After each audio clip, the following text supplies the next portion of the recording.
Hi, I'm Hughesee, co-promoter of Distant Planet Parties with my partner Louise Plus One. I'm here today with Tim Reaper, who has been part of the new wave of producers making jungle and breakbeat hardcore, reviving the classic sounds of the 90s and bringing them up to date. Tim has been a regular attendee of Distant Planet Parties and supporter, and recently has been playing some exclusive vinyl sets for us on our live streams. We thought we'd get him along today for a chat. Tim, hello. Right, mate. Welcome. Nice one for having me on. Cool. Thanks for taking the time to speak to us. It's all good. So let's start with our first question. How did you first get into the jungle and hardcore sounds, and what got you interested? Yeah, so first I'll start with how I got into drum and bass, because I got into drum and bass before I got into jungle and hardcore. So for GCSE media studies at school, I had a bit of coursework where I had to buy 2 magazines in the music industry and compare the differences. And the 2 magazines I got were Metal Hammer and Mix Mag. And Mix Mag at the time, they had a mix CD on the cover that was an Andy C drum and bass mix. And out of curiosity, I listened to it, and it completely, the energy of it, and just it was like nothing I'd ever heard before. I was like, I don't know what this is, but I need to find out more about it. So I was looking up Andy C, I was looking up all the artists, because they had the track list on the CD as well. And then I found out about the forums like Drum Bass Arena and Dogs and Acid and Subvert Central and all that. I started to build up more understanding of what drum bass was. And then with jungle and hardcore, so at the same time I was finding out about music from MySpace, which was popular at the time. So I found this fake DJ Hype profile on MySpace, and it had Super Sharpshooter and Dread Bass on it, just those 2 tracks.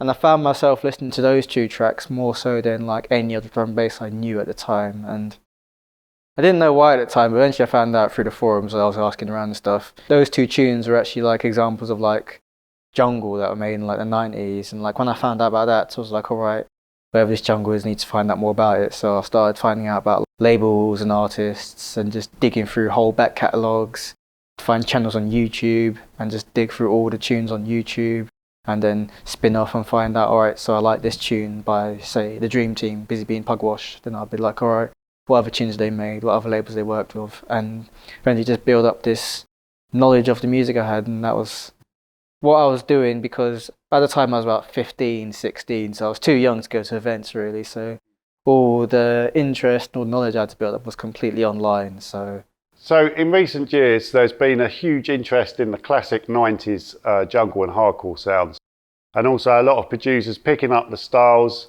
and either making the music in the same vein or having a heavy influence from that era and putting it into newer sounding production. Firstly, why do you think there has been such a resurgence and interest in the typical hardcore and jungle sound from the early 90s, and also how long do you think it will last? Well, I can only speak in terms of my personal reasons, but I was so taken in by the jungle sounds. I felt like I had to get involved in some kind of way. I liked it so much that I actually wanted to learn how to make it, and then when I did, I sort of found out there were other people as well like-minded that were also doing the same thing for the same reasons. There was this demand for new jungle tunes, because the old jungle period only lasted a number of years, that only produced a number of tunes for eventually evolved and moved into becoming drum and bass as we know it now. There's still a bit of room to sort of make more tunes in the style that once existed, and I feel like other people sort of felt the same way. And it sort of just coalesced and sort of formed its own scene as people started to create labels. Marlon's got Equinox, he's got Cyrex Retro, and then Chris in Perspective, he was doing the Technicality stuff around the time. Or in Perspective, Technicality was the club night, and when Rupture started, there was just nights, but they eventually became record label, and then Kid Lib started Green Bay Wax as well, and just all these labels just sort of started to get some more attention. Other labels would follow, and sort of just created this whole kind of ecosystem of producers and DJs and labels that just seems to be doing really well at the moment. So yeah, and to be honest with you, I have no clue how long it's going to last. I didn't think it would last up until now really, but I'm really surprised that it seems to be growing and growing. There's more and more people coming in, more and more demands from outside of our jungle scene, trying to find out what we're doing and who's the best at doing it, and trying to get involved as well. I've been working with Lobster Ferryman the past year. They're mostly a house and techno label, but their interest in jungle's been growing. They've had release from me, release from Coco Bryce, me and Dwardo working on tunes for them, and just other labels outside of our scene as well have also started to like pick up interest. So it seems like there could be some life in this still. So I'm in it for as long as it lasts. So I always felt that the first wave was definitely over so quickly. yeah, It just moved so fast, the whole progression. So it's nice to see that reflection on them years now. You featured on our Distant Planet TV live streams that we've been doing here from MOT with some vinyl sets. So we've seen you about DJing plenty before the lockdown, but mostly digital sets. What can you tell us about your vinyl DJing side? What styles do you collect? How much vinyl do you have? And how do you personally feel about vinyl versus digital DJing? my relationship with vinyl has been very love-hate. Like when I first started getting into vinyl, I didn't have any decks at all. And I was buying records with the idea of just like, I had a friend that lived down the road from me at the time when I was in uni, and he had turntables, so I was going around his, and I was ripping the records because it was like most of the records I was buying, it was like they weren't available digitally anywhere or on any CD compilations. The only way I could get these tunes was actually buying the vinyl and ripping them. And I sort of didn't really have too much interest in actually learning how to DJ with vinyl, because the main drawback I felt with vinyl was that when I was making tunes, until they were released on vinyl, I couldn't really play them, so it sort of felt like digital was the best for me. And also I was acquiring CD compilations a lot faster and easier than I was vinyl, so it sort of felt like I was very much leaning on the digital side for a long time with my DJing.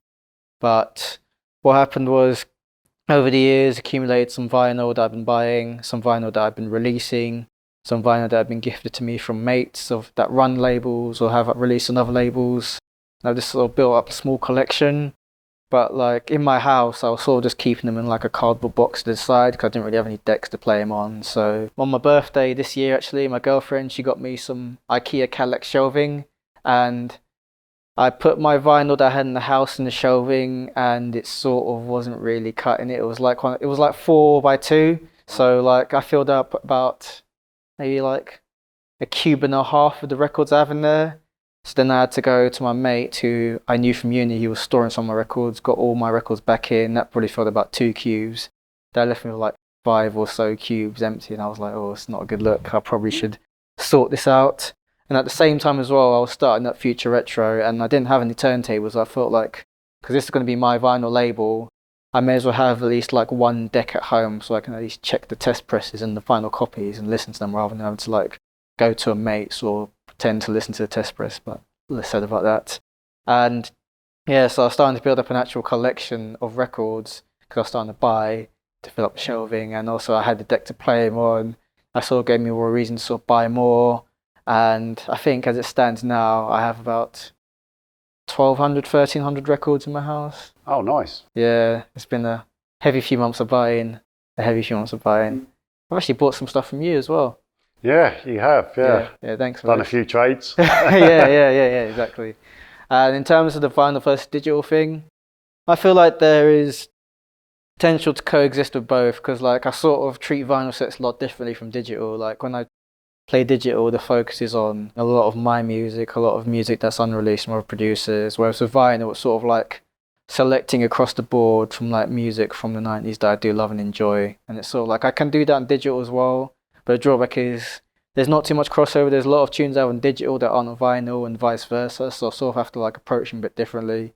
And also just about how many tunes you can play as well, because with vinyl, the actual process of getting the tune on the deck is a lot slower than, and queuing it up is a lot slower than a CDJ or my Tractor controller. So you also have to factor that in too. But I think they both have their pros and cons, and as long as you're comfortable with both, I think there's not really much problem. You can have your preference, but I feel like both have valid use cases. You play a joint show with Pete Devnall on Jungle Train, which we tune into regularly. What can you tell us about the show? How I first started getting involved in the show, I'd been talking to Pete for a number of years, and I remember at the time I was a bit obsessed with this label called Lifting Spirit, the Stack and KT, Ant Miles, Desired State, those kind of tunes. And I was talking to Pete, and like he's quite a collector. He has like thousands of records, but like when I was talking to him at the time, he had only like 2 Lifting Spirit records of the whole label, and I was like, you're missing out on so much good music, man. I need to not exactly educate you, but like sort of need to show you what you're missing. So I recorded an all Lifting Spirit mix of the vinyl I ripped, and they had a CD compilation that I got, and they had a few bits spread out on other compilations. So I recorded a mix for him. and he played it on his show and he really liked it. And at the same time, the guy that runs Jungle Train, Arnie, he was talking to me about having a show on Jungle Train, but I couldn't really commit to like knowing what time of the week I would be able to like say, all right, I can do radio every time on this week or this every 2 weeks. So I was talking to Pete and he had this idea of rotating. The way it was before was because our show is Sundays 10 till 12 in the night every second Sunday, he would do 2 hours, then in 2 weeks time I would do 2 hours, and we would keep doing that for the start.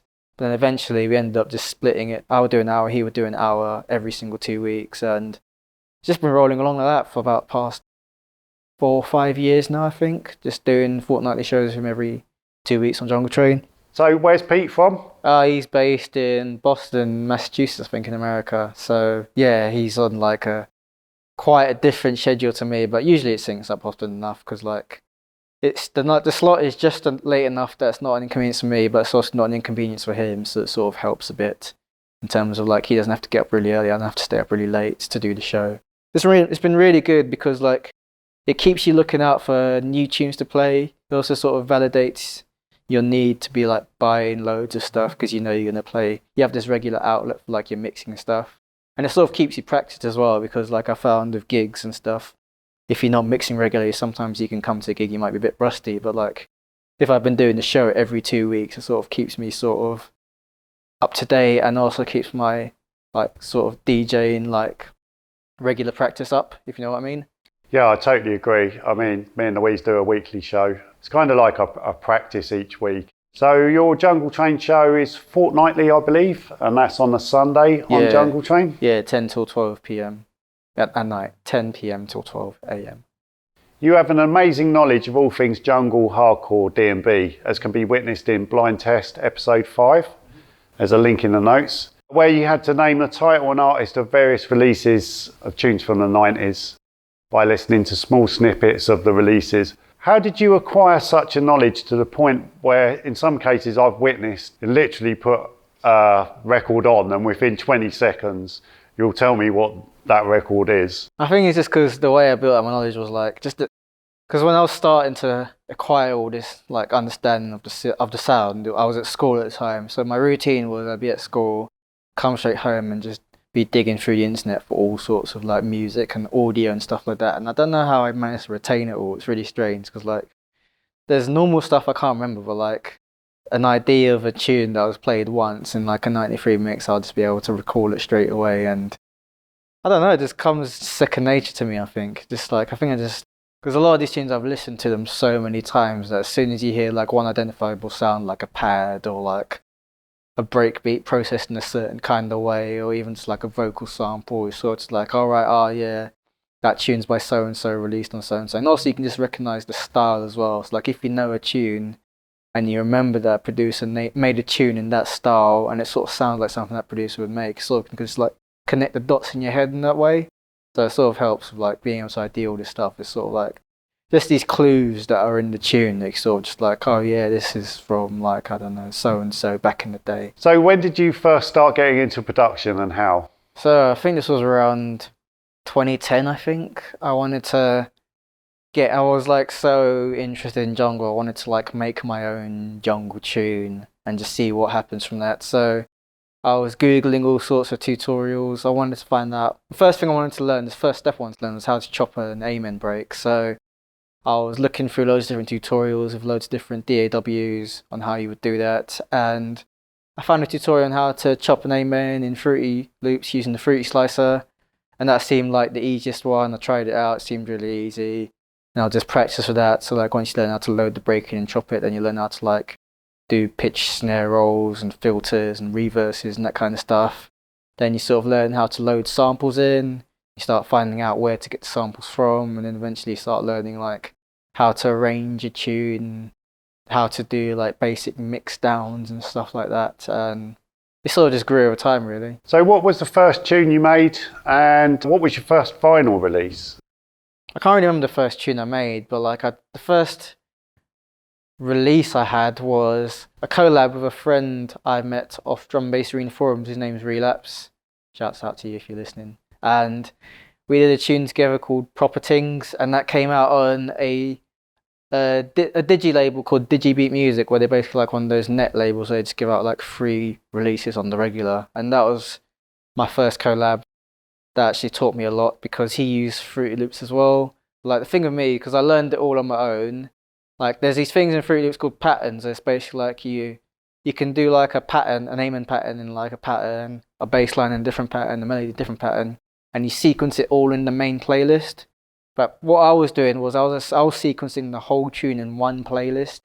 And when I sent over the project file to Relapse to work on, he just looked at it like, you've completely done this really in a really strange way. You're not meant to make a whole tune in the pattern. You're sort of meant to make a bit of the tune in the pattern and sequence it in the main window. So when he sent back the project after he'd worked on it, I sort of understood more and about like the process, and like that was the first technically, like, because I had been putting up bits on like SoundCloud, but like that was the first thing where like a label had like been interested in releasing something from me. But the first vinyl release I did was around the time AIM was really popular. I was sending out demos to all, like, I would have like on my AIM list like 200 contacts, whether you made Neuro or Jump Up or Liquid drum bass. I had like no qualms about sending you my jungle track just in case you liked it. And I sent DJ Trace a tune, and at the time he was more into like his techie rollers, his Neuro kind of stuff, but I just knew him for jungle, so I was like, maybe you'll be interested. I'll send it to him. 6 months later he got back to me saying, I really like the tune you sent, is it still available for release? And I was like, no, I gave it away now, but I could do something new if you wanted. And he was like, how about you remix Final Chapter instead? Tune he did in 94, 95 on DJ Recordings. So I did a remix for him of that. He liked it. Came out on vinyl. That was a really good experience because I got to meet him in Metropolis Studios where they mastered it. Got to meet Stuart Hawkes, who mastered a lot of the Metalheads releases back in the day. And then a few weeks later, when I came back home from sixth form, my mum said there was a package for me in the mail and it's her bedroom. And it was like this big square kind of thing. And I opened it and it was the test press of the Final Chapter release of my remix on the one side. And the Edosh Noct remix of Sonar that was unreleased on the A side. And people seemed to really like it. I thought they wouldn't really care because they were interested in the Sonar remix or because they thought I didn't do a good enough version of Final Chapter. It started to kickstart things for me in terms of like other labels noticing and seeing who I was doing this new old school jungle stuff, and sort of just took off from there really, I think. How many tunes have you released to date, and can you name some of the labels that you've released on? Yeah, I remember Coco Bryce a few months ago, he messaged me. He was actually asking me how many vinyl releases I'd had over the years, and I was like, you know, I actually don't really count. So I tried to go through Discogs and count all the stuff I've been on. And I think to date it's like 78, 79 releases since 2010. I think something around that number anyway. Might be missing a few or adding a few more, but yeah, around that 78. And there's been so many different labels I worked with over the time because I haven't really been particular about avoiding any labels or like sticking to just some labels. But the main labels I worked with, I'd probably say, is like Greenbill Wax, that Kid Lib started for our collective at the time. 7 Story Projects, which I did most of my Globex Corp stuff with. The label I started, Future Retro. DJ Trace had Cypher and Neil started 117 for like the more kind of new breaky kind of stuff. I had a few tunes on there as well. And I recently had my first EP on Lobster Theremin, which is a house techno label, but they're also starting to get involved with jungle as well, so I've been working with them. I've got a second EP that's now on pre-order, and the third EP coming out next year. And there's loads of various labels within the jungle drum bass scene that I've worked with over the past few years. So myself and Louise have been following the Globex Corp series. What can you tell us about that label? Who's been involved with it? And why has it a strong Simpsons theme on the artwork? The way Globex Corp came about is Simon, who runs 7 Story Projects, he had a series of various artist EPs called The Dark Arts, where you would get like 4 tracks on from 4 different producers. And he got in touch, he wanted me to send a tune. At the same time, I'd done my first collab with Worldwide Epidemic, a guy called Dan, lives in New Zealand. And it was a jungle techno kind of tune because I was mainly a style and I was starting to get into that style around the time. And sent it to Simon, he liked it, and also he'd just previously done a full EP with Worldwide Epidemic, so sort of tied in with like how his label works. So he took the tune, it was all well and good. A few weeks later, came back to me saying, sorry to bother you, mate, but do you happen to have like a spare second tune on you? Because I asked someone else for a tune for this release and they haven't been able to provide, and the release is going to master in X amount of days, so is there anything you can do to sort me out? So around that time I was working on an EP called the Grapefruit EP that came out on the American label called Delinquents, and there was a tune I did for it that was a bit too weird for the rest of the EP. It was a bit not quite the style, and it didn't come out on that EP, but I gave it to Simon, he was quite interested in it, so that came out on the EP as well, a track called Spiraling Down, and he was like, nice one for sorting me out on this. If you're in the future, maybe we could work on like a solo EP, like a full thing for 7 Story Projects. And I was like, yeah, sure, that sounds good. At the same time, Dward, who was based in Darlington, he'd moved down to North London, and I collaborated with him a few times online, sending stems back and forth, but now we could actually meet up and work together in person. And I was telling him about this Simon guy who I was working on tunes for before, and I mentioned the story to him, and then he told me that he was the guy that was meant to give Simon a tune, but couldn't get one ready in time. So I was like, alright, so how about we just do an EP together for Simon and sort of just have you on the label in that way. So we did 4 tunes. First 4 tunes we did, we sent them to Simon, he liked it. And at the same time as that, a guy called Ricky Law, who you might know as the co-owner of Repertoire, he is a big Simpsons fan, just like me and Dward, and he mentioned about doing like a series of white label releases, like a spin-off sub-label to Repertoire called Globex Corp. He never got around to the idea in the end, which is probably good because we ended up stealing the idea. Sorry, Ricky, hope you don't mind. But Simon's also a big Simpsons fan, so it sort of all made sense in the end. So we named Globex Corp after the company in Simpsons that Homer goes to work with in a city called Cypress Creek, and basically the first artwork was going to be a logo I designed on one side and a Simpsons screen cap on the other side of Hank Scorpio.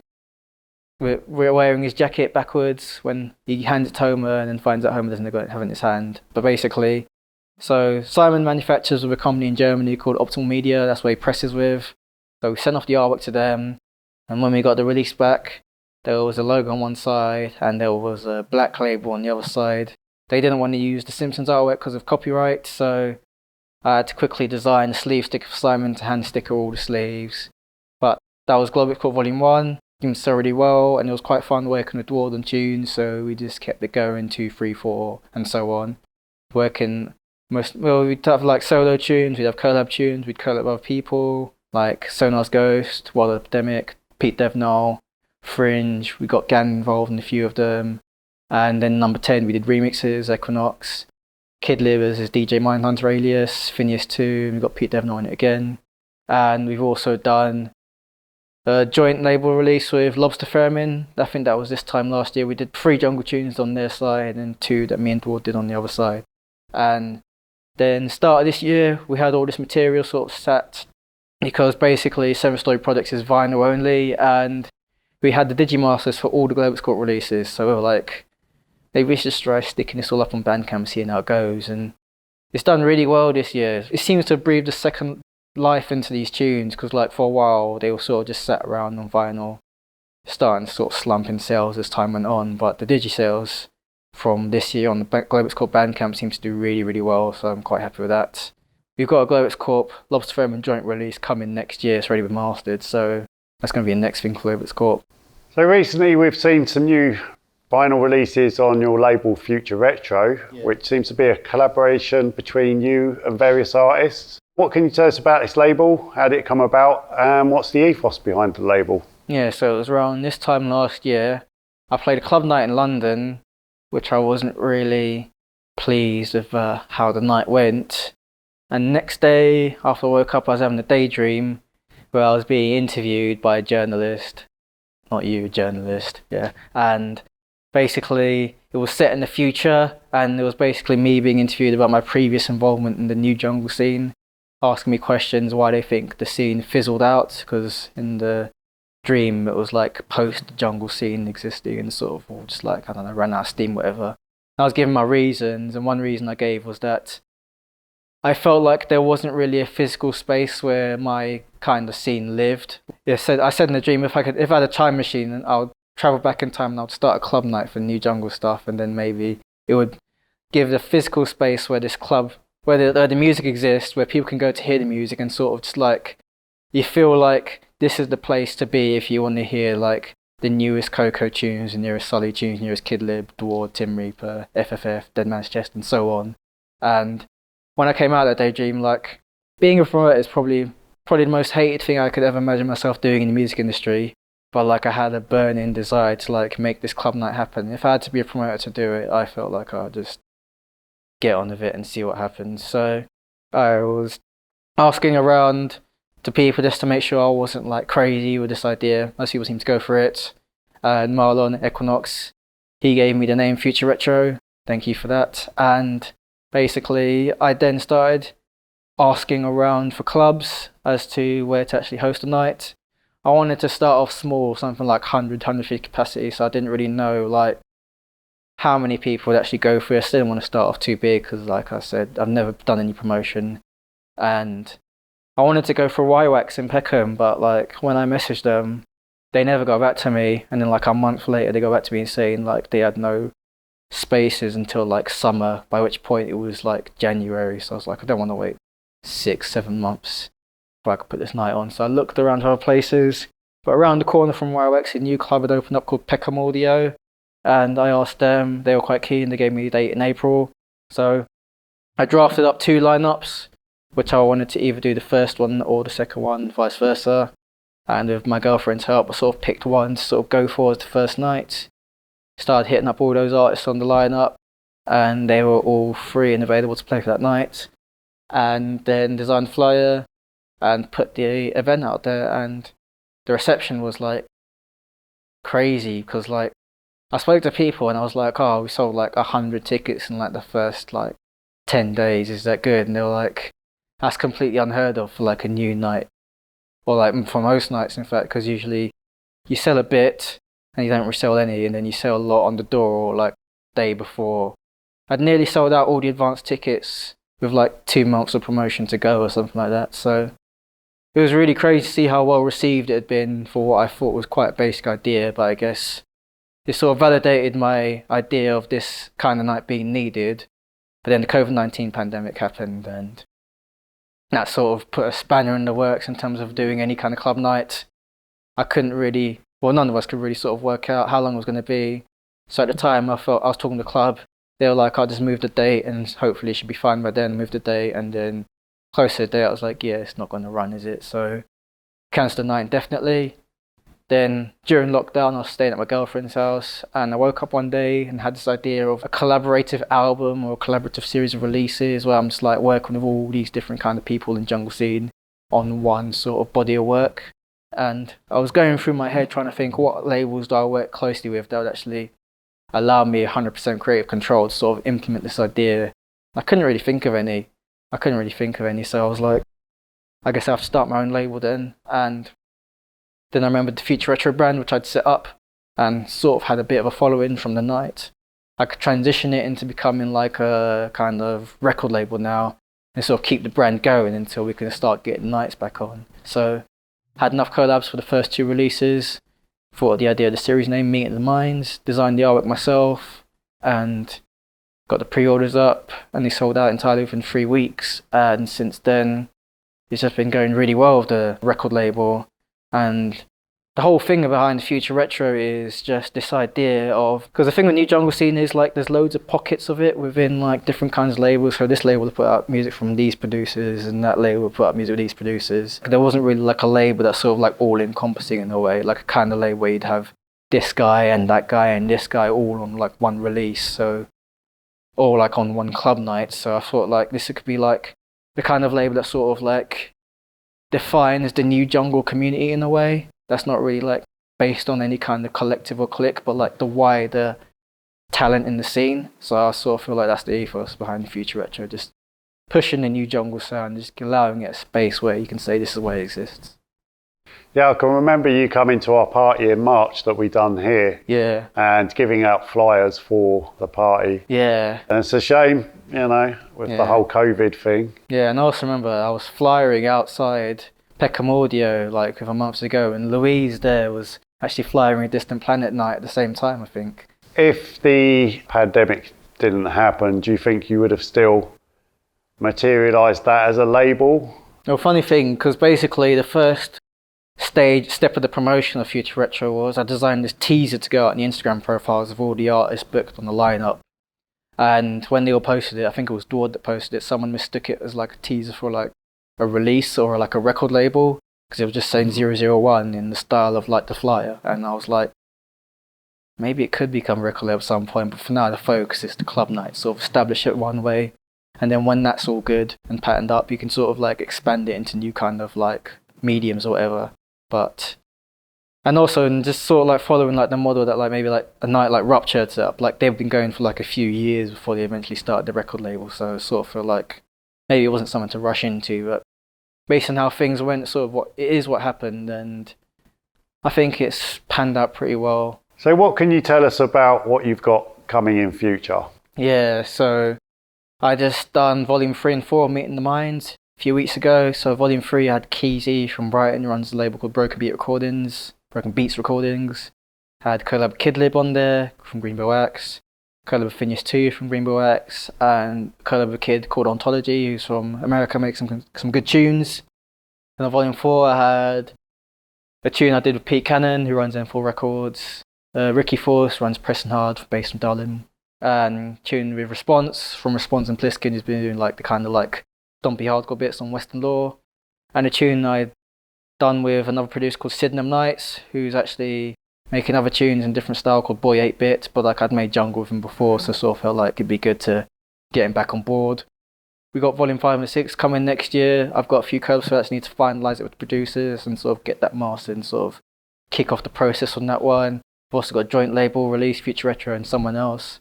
Can't say that someone else is yet, but I think people are quite excited when the news is finally out there. I've got, like I said earlier, the joint release, Globex Corp and Lobster Ferryman. We're doing it again next year. I've also got solo EP, third solo EP on Lobster Ferryman. I've got an EP coming out on Sneaker Social Club. I've got some remixes I did for Special Request coming out on Sherelle's label, Hoover Sound. And there's quite a few other bits coming on next year. Like, I've probably got like maybe 15-ish releases on vinyl ready for the next year. Wow. Yeah, something like that, 15, 20. I've got a list of them on my computer at home. Well, myself and Louise are big fans, so Yeah. we'll try to keep up with that schedule. Thanks, man. Cheers, man. Tim, thank you for coming. Thanks for having me on, mate. It's been good fun. So there's some links in the description to find out a bit more about Tim Reaper. And also please subscribe to the channel and give the video a like. Thanks.